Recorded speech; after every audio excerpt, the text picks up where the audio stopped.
আমাদের ভবনের প্রয়োজন এবং আমাদের বৃষ্টির সময় আমাদের মাঠে চলাচল করা। ভালো বসার ব্যবস্থা নাই বা ওয়াশরুম নাই। গরমের সময় বসা যায় না, আমাদের মাদ্রাসায় ফ্যান চাই। আমাদের ফ্যান নাই, গরম লাগে, কষ্ট হয়, বৃষ্টি আবর্জনা, ওই যে ঘরের ভিতরে পানি চলে যায়, আমরা বসতে পারি না। ছিল ভালোই, মাঝে করোনা থেকে যা বন্ধ হতে অনেকদিন সমস্যা।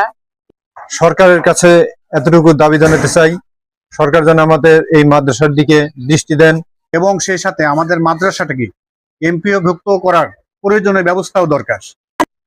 এটাই দাখিল মাদ্রাসা ফরিদপুর জেলার মধুখালী উপজেলার বাগাট ইউনিয়ন ডাকঘর কামারখালী অত্র অঞ্চলের হতদরিদ্র এলাকায় আমাদের মাদ্রাসাটি চালু করা হয়। আমরা দাখিল 2001 সাল থেকে